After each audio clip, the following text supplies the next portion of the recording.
राजा शांतनु गंगा के जाने के बाद प्रतिदिन अपने घोड़े पर बैठकर जंगल आते थे। वो शिकार करना भूल गए थे और उन्होंने कभी किसी जीव को नहीं मारा।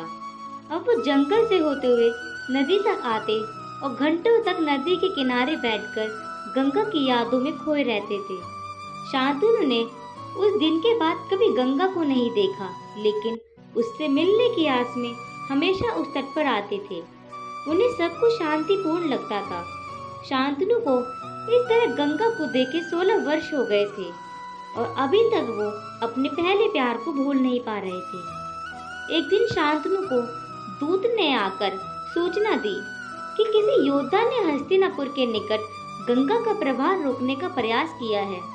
उस योद्धा ने अपने तीरों से एक बांध बना दिया है, जिससे पानी का प्रवाह रुक गया है। शांतनु तुरंत नदी के तट पर पहुंचे। वहां के दृश्य को देखकर स्तब्ध रह गए।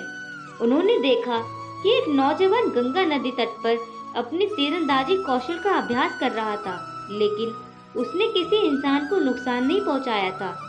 शांतनु ने अपना धैर्य खोते हुए अपना धनुष उठाया और उस नौजवान को युद्ध को चुनौती दी।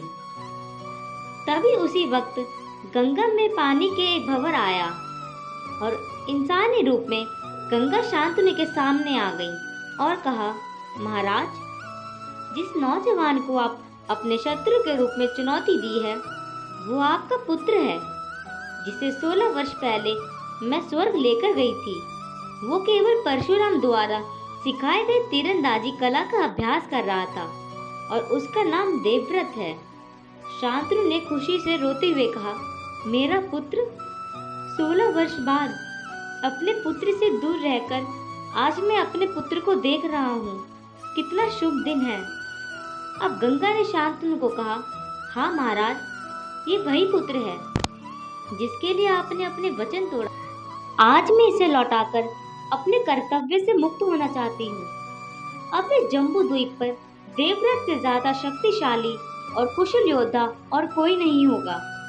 उसने शास्त्रों की शिक्षा ऋषि वशिष्ठ से ली और ऋषि बृहस्पति और ऋषि शुक्राचार्य से राजनीति शास्त्र की शिक्षा ली।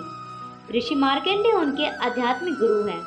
मेरे आग्रह करने पर परशुराम जी ने आपके पुत्र को युद्ध कला और तीरंदाजी भी सिखाई।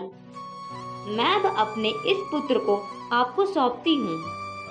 अब गंगा ने अपने पुत्र की ओर मुड़ते हुए कहा, तुम्हारे पिता ने जीवन में बहुत कुछ देखा है। उनका ध्यान रखना कि वो कभी उदास न रहे। तुम अब अपने पिता एक साथ रह कर धर्म का पालन करो। अब मुझे तुम्हें छोड़ने का समय आ गया है।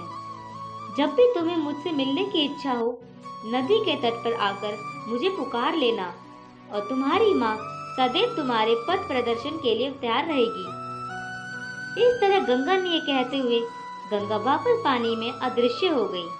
अब शांतनु के जीवन की शून्यता को उसके समर्थ ने भर दिया।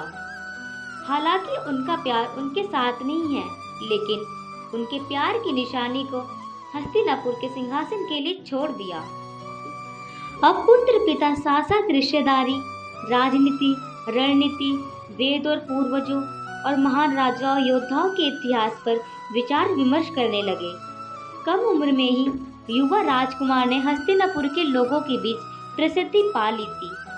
अब शांतनु ने देवव्रत को उत्तराधिकारी घोषित कर दिया। अब देवव्रत को देखकर जनता ने अपने पुराने राजा की तरह आशा की किरण देखी कि वो भी साम्राज्य विस्तार करेगा और अपनी जनता को खुश रखेगा। लेकिन विधाता को कुछ और ही मंजूर था और देवव्रत के जीवन में नया मोड़ आने वाला था। ऋषि वशिष्ठ का श्राप उन पर जल्द ही प्रभावी होने वाला था। जय श्री कृष्णा।